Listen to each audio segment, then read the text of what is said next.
KANGLEIPAK YouTube channel asibu yengbiramliba pumnamakpu ahabamaktada KANGLEIPAK khonjalna ikongnono khurumjabaga loinana haujuk paubada leiriba nongchingi phibam asigi maruiba paw khradang thamjari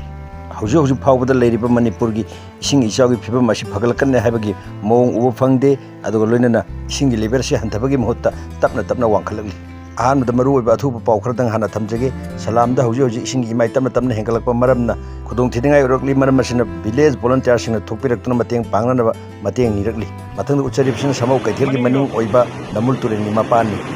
masul sombe lele masul om sai awangai om ne central ji labu om da putara om ki sane kai ani puran chelam mane hoji lengoi ga tane le bak se kai ga singi ya mi ji singi na mi la tale bina ba Marak electricity department mai mut kadaba jaga sing adu gi mafam sing adu cherol ama thoktuna khangalakli india pumbada leriba state sing gi oiba weather report ama thoktuna nong chugadab gi chang adu notice asina khangalakli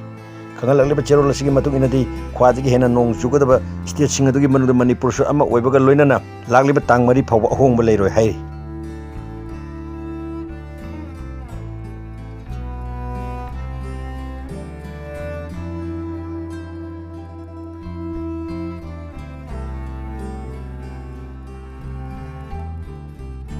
ESING ECHAO no mayok narba Manipur gi awaba mateng panagi dumte India gi NDRF rescue team Manipur da thungna khre hairi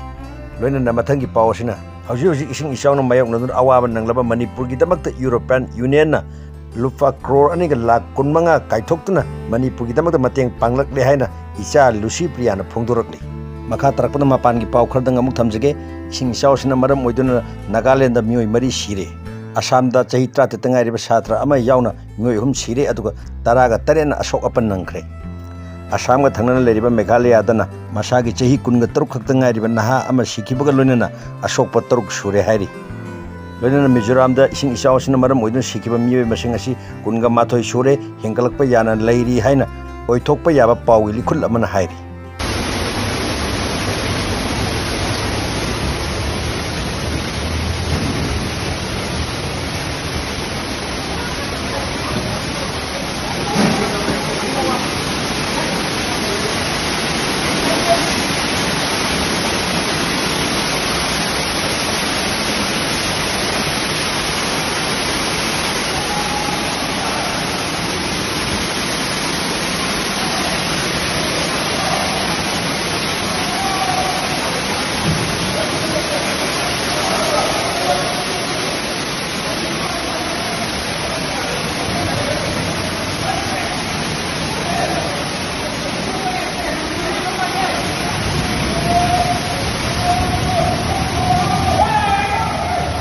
KANGLEIPAK ECHAO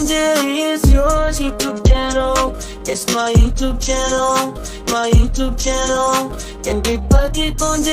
is your YouTube channel. It's my YouTube channel.